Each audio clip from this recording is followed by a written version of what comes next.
Hello everyone, welcome back to my channel. दोस्तों, आशा करता हूं कि आपको कोर्स 7 की प्रश्नोत्तरी और गतिविधियों के प्रश्नों के उत्तर आपको प्राप्त हो गए होंगे।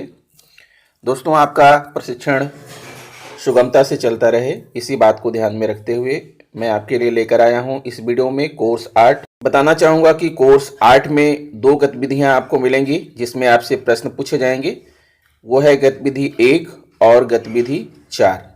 गतिविधि 1 में 4 प्रश्न होंगे और गतिविधि 4 में 5 प्रश्न होंगे, यानी कुल मिला के ये 9 प्रश्न हैं। तो मैं आपको एक साथ गतिविधि 1 और गतिविधि 4 इस वीडियो में लेकर आया हूं। आप वीडियो पर बने रहें और अगर मेरा वीडियो अच्छा लगे तो प्लीज़ चैनल को सब्सक्राइब कर लीजिए, बेल आइकन को प्रेस कर दीजिए और इसे दूसरे मित्रों को शेयर भी कीजिए। तो जैसा कि आपको मालूम है कि कोर्स 8 पर्यावरण अध्ययन का शिक्षण शास्त्र है, तो आइए हम आपको दिखाते हैं कि गतिविधि 1 में क्या प्रश्न पूछे गए हैं। हाँ तो दोस्तों, जैसा कि आप देख पा रहे हैं, निष्ठा प्रशिक्षण कार्यक्रम कोर्स 8 गतिविधि 1 प्रश्नोत्तरी पर्यावरण अध्ययन का शिक्षण शास्त्र। तो आइए दिखाते हैं हम आपको इसमें क्या प्रश्न हैं। गतिविधि 1, अपनी समझ की जांच करें, सही विकल्प चुनें और आपके सामने ये आ रहे हैं, विकल्प आ रहे हैं। पहला क्वेश्चन है, स्वास्थ्य शिक्षा पर्यावरण अध्ययन में एक विषय के रूप में शामिल है। आपको बताना है कि यह स्टेटमेंट गलत है या सही है। तो मैं आपको बताना चाहूँगा कि यह स्टेटमेंट बिल्कुल सही है। ठीक है। अगला प्रश्न है, केवल सामाजिक विज्ञान और राजनीति विज्ञान पर्यावरण अध्ययन से जुड़े विषय हैं। केवल सामाजिक विज्ञान और राजनीति विज्ञान पर्यावरण अध्ययन से जुड़े विषय हैं। क्या यह कथन सही है या गलत है?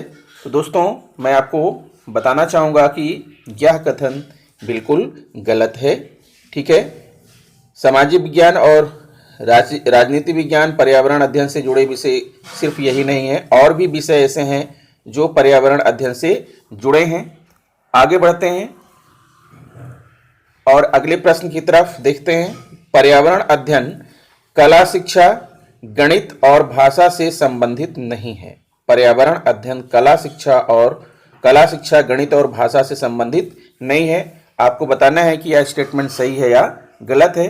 तो दोस्तों, बताना चाहूँगा कि यह स्टेटमेंट भी आपका बिल्कुल गलत है, यह सही नहीं है। ठीक है। फिर से प्रश्न देख लीजिए। पर्यावरण अध्ययन कला शिक्षा, गणित और भाषा से संबंधित नहीं है। कहने का मतलब यह है कि पर्यावरण अध्ययन जो है वो कला, गणित और भाषा से संबंधित नहीं है, अर्थात यह स्टेटमेंट रॉन्ग है, गलत है। और अगला प्रश्न है, देखिए दोस्तों, चित्र 1 में दिए गए सभी विषय पर्यावरण अध्ययन से जुड़े हैं।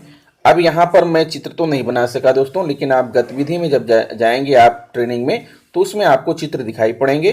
तो आपको बताना है कि चित्र 1 में दिए गए सभी विषय पर्यावरण अध्ययन से जुड़े हैं। क्या यह स्टेटमेंट सही है या गलत है? तो बताना चाहूँगा दोस्तों कि यह स्टेटमेंट जो है बिल्कुल सही है। चित्र 1 में दिए गए सभी विषय पर्यावरण अध्ययन से जुड़े हैं। तो इस तरह से जो है दोस्तों, your score is 4 out of 4। You can redo the assessment to improve your score. तो आपको रेडी तो करना नहीं है क्योंकि आपको 4 अंक मिल चुके हैं। तो एग्जिट बटन दबाइएगा। अब आगे बढ़ते हैं दोस्तों, हम आपको दूसरी गतिविधि के प्रश्न आपके सामने लेकर आते हैं। हाँ तो दोस्तों, जैसा कि आप देख पा रहे हैं, आपके सामने प्रस्तुत है निष्ठा प्रशिक्षण कार्यक्रम कोर्स 8 गतिविधि 4 प्रश्नोत्तरी पर्यावरण अध्ययन का शिक्षण शास्त्र। आइए देखते हैं इसमें क्या प्रश्न पूछे गए हैं। गतिविधि 4, अपनी समझ को परखें, सही विकल्प चुनें। और आपके सामने ये पहला प्रश्न है दोस्तों, जल संसाधनों में पीने योग्य और न पीने योग्य दोनों जल होते हैं। बताइए, क्या यह स्टेटमेंट सही है या गलत है? तो दोस्तों, यह स्टेटमेंट बिल्कुल सही है। जल संसाधनों में पीने योग्य भी जल होते हैं और ना पीने योग्य भी जल होते हैं। तो यह बिल्कुल आपका राइट आंसर है, सही है। यहाँ पर जल संग्रहण इकाइयाँ केवल मानव निर्मित हैं। जल संग्रहण, जहाँ पर जल संग्रहित होता है दोस्तों, ऐसी इकाइयाँ क्या केवल मानव निर्मित है? सही या गलत? तो आप समझ गए होंगे कि इस प्रश्न का क्या उत्तर होने वाला है। जल संग्रहण इकाइयाँ केवल मानव निर्मित हैं, यह स्टेटमेंट गलत है। प्राकृतिक रूप से भी जल संग्रहण इकाइयाँ बनी हैं, नदियाँ हैं, तालाबें हैं, बहुत सारी चीज़ें ऐसे हैं जो झीलें हैं जो है जहाँ पर जल संग्रहित होता है। अगला प्रश्न आप देख सकते हैं, जल संसाधन प्राकृतिक और मानव निर्मित दोनों हैं। जल संसाधन प्राकृतिक और मानव निर्मित दोनों हैं, सही या गलत? आप सोचिए, मुझे तो समझ में आ गया। आप तो दोस्तों ये सही है। जल संसाधन प्राकृतिक भी हैं और मानव निर्मित भी हैं, दोनों प्रकार से हैं। प्राकृतिक रूप से भी तालाब बनते हैं, मानव निर्मित तालाब भी बनाए जाते हैं। एक सिंपल उदाहरण सा मैंने आपको दिया है। आगे बढ़ते हैं और अगला प्रश्न आपके सामने आ रहा है, सभी जल संसाधन जल भंडारण इकाइयां हैं। सभी जितने भी जल के संसाधन हैं वो सभी जल भंडारण इकाइयां हैं। क्या यह स्टेटमेंट सही है या गलत? तो दोस्तों बताना चाहूंगा कि यह स्टेटमेंट बिल्कुल सही है। ठीक है, अगर जल भंडारण नहीं होगा तो फिर वो जल के संसाधन भी नहीं होंगे। ठीक है, जल है तभी जल संसाधन होगा, इसका मतलब है कि यह स्टेटमेंट आपका राइट है। आगे बढ़ते हैं और अगला क्वेश्चन आपके सामने है, सभी जल भंडारण इकाइयां जल संसाधन भी हैं। उसी को जस्ट उल्टा कर दिया गया दोस्तों, सभी जल भंडारण इकाइयां जल संसाधन भी हैं। सही है या गलत? जल भंडारण इकाइयों में यह हो सकता है कभी जल है और कभी जल नहीं है, तो क्या वो जल संसाधन हमेशा रहेंगी? तो आपको क्या लगता है कि यह स्टेटमेंट सही है या गलत? तो दोस्तों बताना चाहूंगा कि यह स्टेटमेंट जो है आपका गलत है। ठीक है, सभी जल भंडारण इकाइयां जल संसाधन नहीं हो सकती हैं।